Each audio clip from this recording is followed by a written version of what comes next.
Em nome do Pai, do Filho e do Espírito Santo. Amém. Amados irmãos e irmãs, é com muita alegria que nós estamos aqui para juntos estudar e meditar o Evangelho que a Igreja nos apresenta para este domingo, que é o quarto domingo do tempo comum do ano B. De antemão, quero convidar você a se inscrever aqui no canal, a deixar seu comentário, sua curtida e a compartilhar com outras pessoas. É muito importante para que você possa ajudar-nos a bater a meta deste ano 2024, que, para quem não sabe, é chegarmos ao número de 30 mil pessoas aqui no canal. De antemão, meu muito obrigado. O Evangelho deste domingo se encontra lá em Marcos 1, versículos de 21 até o 28, que diz assim: Na cidade de Cafarnaum, um dia de sábado, Jesus entrou na sinagoga e começou a ensinar. Todos ficaram admirados com seu ensinamento, pois ensinava como quem tem autoridade, não como os mestres da lei. Estava então na sinagoga um homem possuído por um espírito mau. Ele gritou: Que queres de nós, Jesus Nazareno? Viestes para nos destruir? Eu sei quem tu és o Santo de Deus. Jesus o intimou: Cala-te e sai dele. Então o espírito mau sacudiu o homem com violência, deu um grande grito e saiu. E todos ficaram muito espantados e perguntavam uns aos outros: O que é isto? O ensinamento novo dado com autoridade. Ele manda até nos espíritos maus e eles os obedecem. E a fama de Jesus logo se espalhou por toda parte, em toda a região da Galileia. Amados irmãos e irmãs, esse texto aqui é um texto que particularmente já passou na liturgia. Eu até fiz um vídeo sobre ele. Mas você sabe muito bem que dia de domingo eu faço vídeos mais longos, mais esmiuçados, para poder te ajudar melhor na vivência dominical. Então vamos lá estudá-lo literalmente aqui, versículo por versículo. Primeira coisa, nos fala da cidade de Cafarnaum. A cidade de Cafarnaum era o centro do ministério de Jesus na Galileia. Então é uma cidade que você vai ver que vai voltar várias e várias vezes dentro do Evangelho. Jesus estava lá dia de sábado. O que era o dia de sábado para um judeu? Correspondia ao domingo para a gente hoje, mas é uma correspondência muito mais profunda. Para a gente hoje, domingo é o dia do Senhor, mas muita gente trabalha, muita gente não vai nem sequer à missa. Naquele tempo, o judeu, ele obrigatoriamente parava todas as coisas que ele fazia dia de sábado para focar em Deus. E onde é que surgiu essa dinâmica do sábado? Surgiu lá do Gênesis. Diz o texto do Gênesis que Deus criou o mundo em 6 dias e no 7º ele descansou. Então Deus começou a criar o mundo no domingo, terminou na sexta e no sábado ele descansa. Então, assim como Deus descansa no sábado, o povo entendeu que também era preciso também realizar este descanso dia de sábado. Então, dia de sábado existiam várias proibições no aspecto religioso.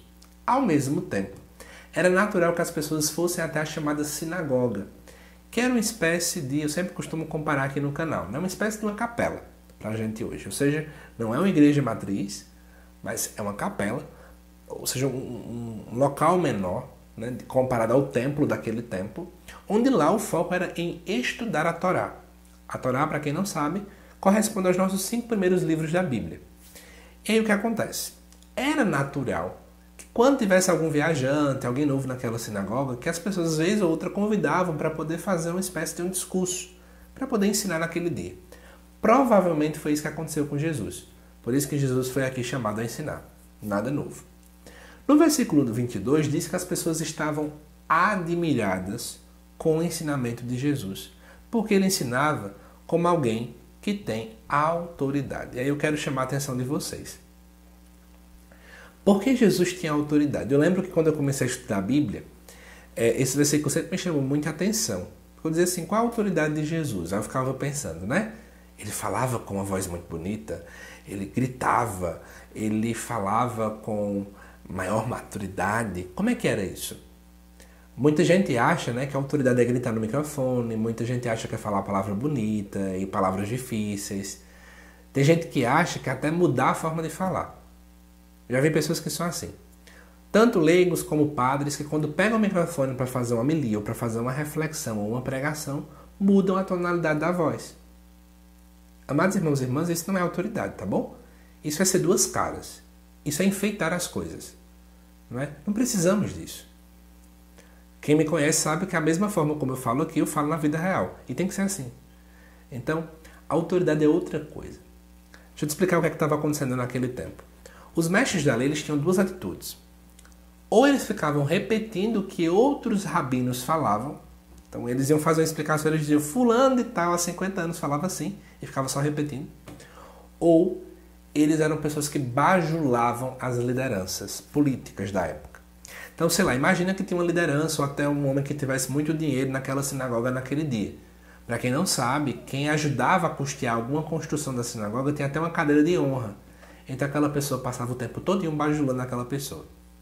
Quem nunca viu, por exemplo, em assembleias, sejam elas dentro de missa ou em momentos fora da missa, pessoas que estão lá no microfone e que ficam bajulando fulano de tal só porque ele tem muito dinheiro. Isso é algo que inclusive a Bíblia critica, viu gente?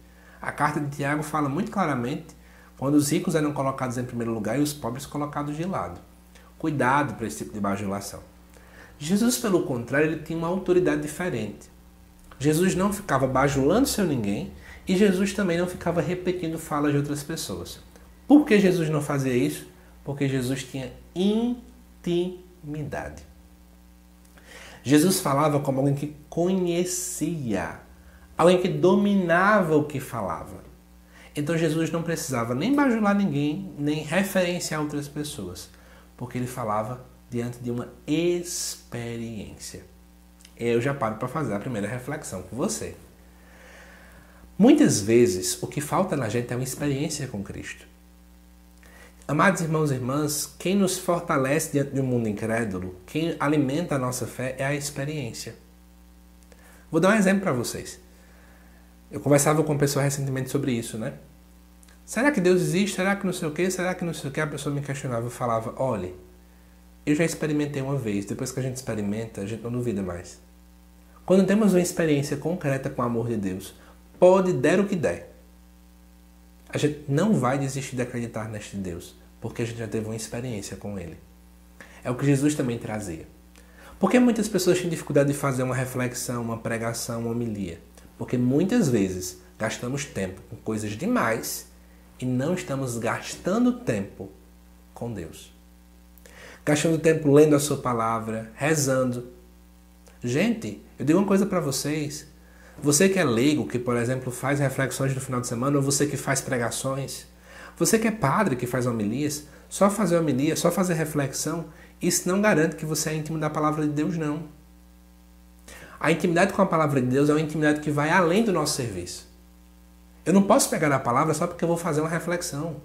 Eu não posso pegar a Bíblia só porque eu vou fazer uma homilia hoje. A palavra de Deus ela precisa nortear a minha vida, ela precisa ser uma companheira diária. Eu não posso, por exemplo, só pegar na Bíblia porque eu venho fazer um vídeo para o canal. Entende? Isso não é intimidade não, gente. Isso é, na verdade, apenas cumprir tabela. Ah, eu preciso fazer tal coisa, então eu pego a Bíblia, que é meu instrumento de trabalho. Vou lá, pego, leio, faço uma reflexão, beleza, joia. E eu sei que as pessoas elogiam. Porque no final das contas eu estou falando da palavra. Mas e você, que é canal da palavra? Você também está bebendo desta palavra e permitindo que a palavra te transforme? Com que Deus também te toque? Com que Deus também te transforme? Cuidado, viu?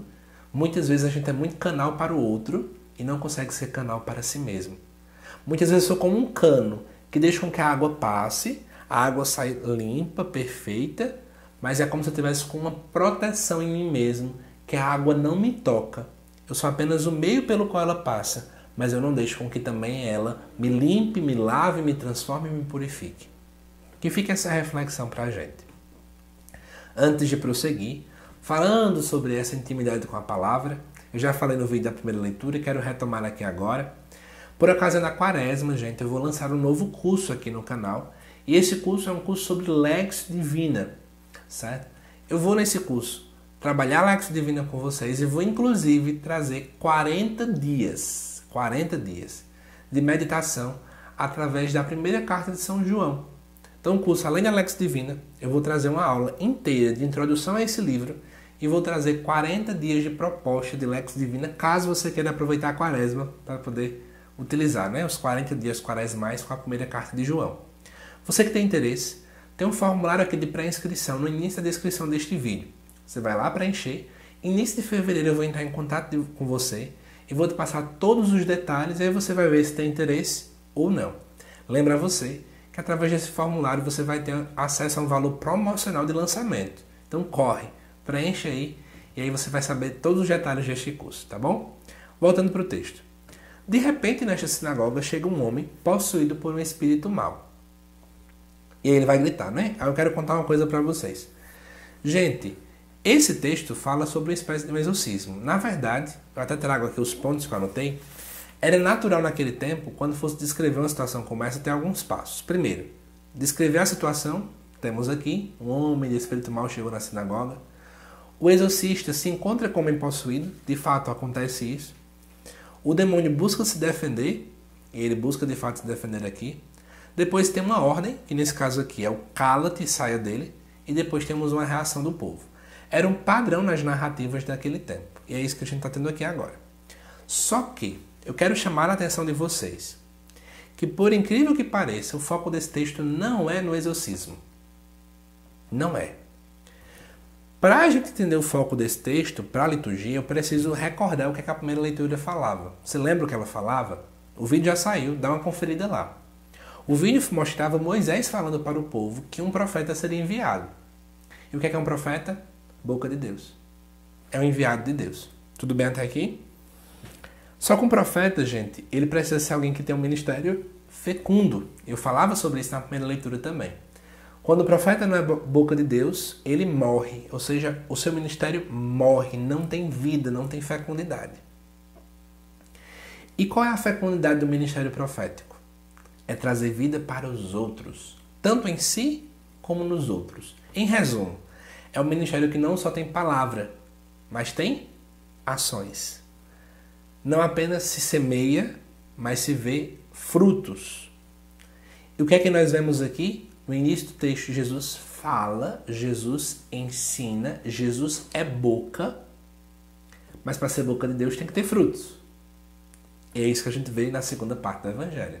Ou seja, o foco do texto é mostrar que, na verdade, Jesus de fato tem autoridade.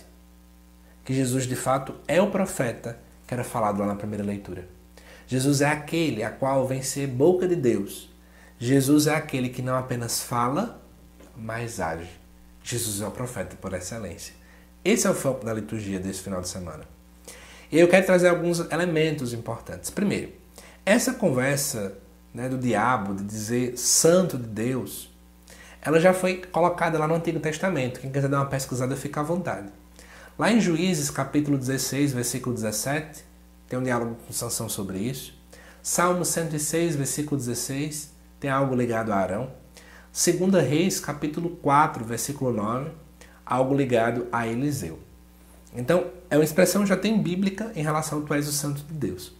Eu quero chamar a atenção para alguns pontos que eu coloquei aqui, para que a gente não esqueça dessa nossa reflexão. Primeiro, a autoridade de Jesus não é apenas uma autoridade ligada à misericórdia, mas, acima da misericórdia, também temos uma outra realidade. A autoridade de Jesus se manifesta na luta contra o mal. Então, de fato, a grande luta de Cristo é contra o mal, porque é o mal quem tudo estragou. É uma luta contra o pecado. É interessante perceber, que Jesus e Satanás não têm nada em comum. A gente percebe isso no versículo 24, quando ele vai dizer assim: que queres de nós, Jesus Nazareno? É uma expressão para dizer assim, o que é que tem entre mim e você? A gente não tem nada, a gente não tem nada em comum, por que vens até mim? Jesus e o diabo não têm nada em comum. São opostos, água e óleo, podemos dizer assim. E aí Jesus de fato vence o mal. Então, como profeta é aquele que é boca de Deus, e sendo boca de Deus, ele derrota o mal. É isso que de fato Jesus faz. E o povo fica todo mundo boquiaberto com essa grande autoridade. Por que autoridade? Porque Jesus fala e faz.